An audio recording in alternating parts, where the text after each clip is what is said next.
What's up, guys? I'm LQ. This is the LQ Review. Thank you so much for joining me right here at my YouTube channel. This is where we talk about all the geeky, nerdy stuff that we'd love to talk about. Movies, video games, comic books, and TV shows. And right now, we're going to do a little bit of a retro comic book review. So I've got in my hands here the Return of the Jedi comic book series. So this is the cover for number 1. You got Luke, you got Leia, you got Lando on there. This is the Return of the Jedi comic book series. And this came out when, shortly after the Return of the Jedi film came out. So it came out in 1983. I don't know if you can read that. The previous owner, I did not write on it. Looked like a little kid wrote on it. Previous owner did. But it came out in 1983. And so first of all, before I go over like what the art looks like and what the pages look like and all that, let's just look at the covers again. So this is number 2. You got Vader on there. Very cool. All right, number 3. You got Han Solo on there, Chewbacca, and Leia. And they're in their gear for their Moon of Endor raid. And then the last cover is my favorite. Got Luke, Vader, and the Emperor on there. Alright. So, on this comic, it's very, very 80s in the way it's presented. Very 80s. And, you know, it was the end of the first trilogy, but really, Star Wars is still at its infancy right now. In the hands of Jabba the Hutt. So, I can say this. So, Star Wars was in its infancy, and it was approached very much like that. Like, it felt like this was still an expanding world, still this new idea while you're reading through this. These old comic books, if you remember, they used to have the story boxes, where it was very, very involved in how they told the story. Modern comics have kind of gone away from story boxes, which is interesting to me. You got Jabba, which looks kind of funny. Bib Fortuna. Jabba is obviously a little bit redder and darker in this comic version. There's our friend Boba Fett. Thought this was an interesting take. They definitely made Luke look emperorish here. Alright, so the first episode, which by the way, this is cool. G.I. Joe. Like, I love the old ads. I love the old ads. I'm sorry, I just love them. Yeah, this was a Atari cartridge. Yep, that was an Atari cartridge. This is a commercial for a G.I. Joe Atari video game. How cool is that? Alright. So this first episode definitely focused on the Jabba raid, the raid of Jabba the Hutt's palace. There's the Rancor.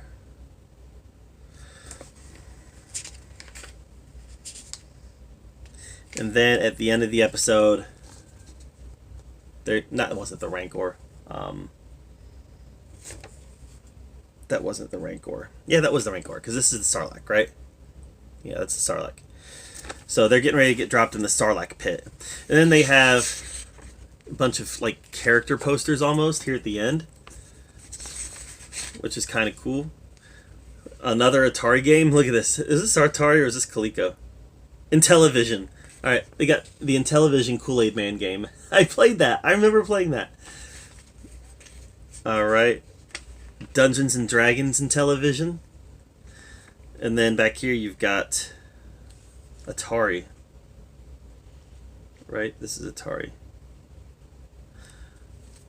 Burger time. I'm sorry. I just want to show the ads also because they're so much fun. Alright. So we get through issue 1 and it ends with them about to be devoured in the Sarlacc pit. And then we get into issue 2. On the back we have more video game goodness. Star Wars. Alright. Of course it's Star Wars. Again, the paper quality is very poor. Remember, the paper quality was, for a lot of comics, was very poor back then. I mean, obviously you can't feel this, but it's very almost like it's starting to break down some. There's Boba Fett. Leia kills Jabba the Hutt. And then you've got Luke. Luke killing some fools.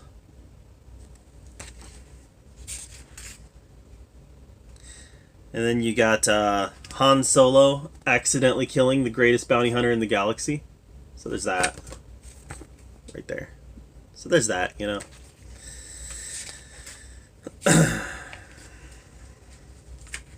Alright.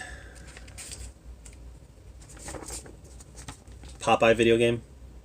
Yep, this is an ad. It's almost like a book, but it's an ad. Alright. Let's see here. At the end. So this one ends with Luke talking to Ghost Obi-Wan. Right? Yep. Right there. Sorry. Right there. Luke talking to Ghost Obi-Wan. And then we got our character posters at the end. There's a Boba Fett one. The Royal Guard. Even the Millennium Falcon gets a character poster. How much fun is that? Alright. I put it back in the protective sleeve. Let's look at issue number 3. Issue number 3. Oh! Cubert. I still have Cubert today. So issue number 3. Alright, issue number 3 takes our heroes to the moon of Endor. We got our speeder bike chase scene.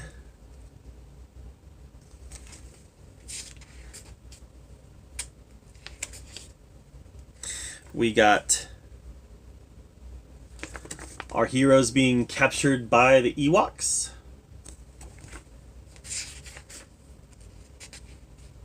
We've got Saturday morning cartoon commercial. Or ad. I keep saying commercial. A Saturday morning cartoon ad, which is pretty cool.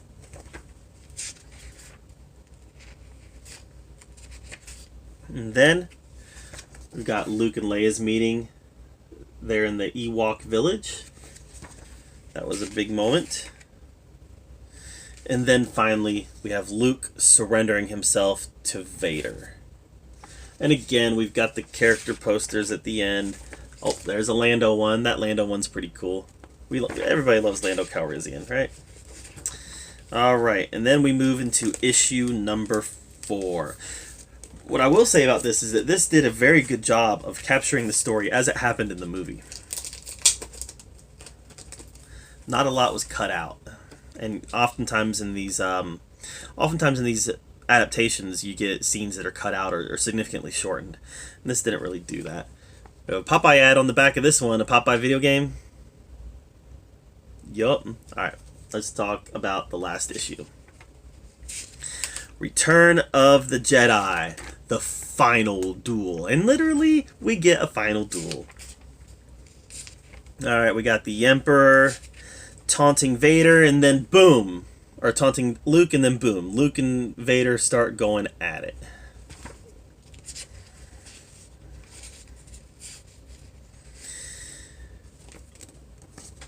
After Vader taunts Luke about Leia, Luke gets angry.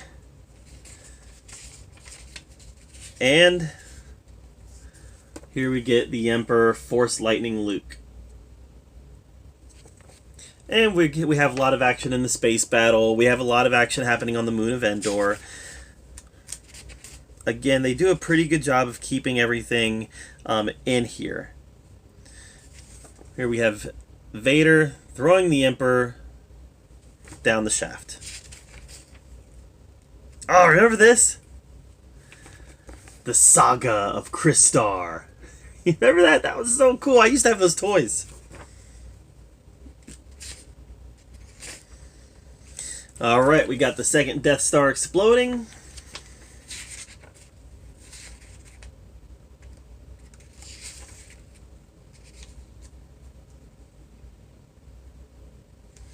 We do not have the unmasking scene in this. So we do not have Vader getting unmasked in this. He dies with his mask on.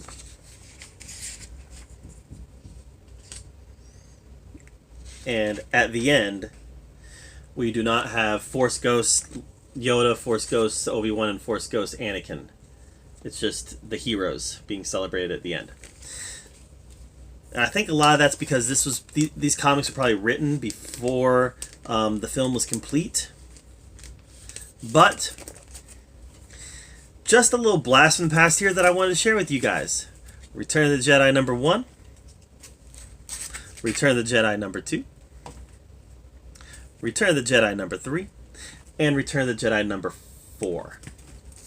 Alright, thank you so much for joining me for this Blast from the Past retro comic review. These comics, while the art is kind of subpar, a lot of the paper quality is subpar, that was just a product of the time.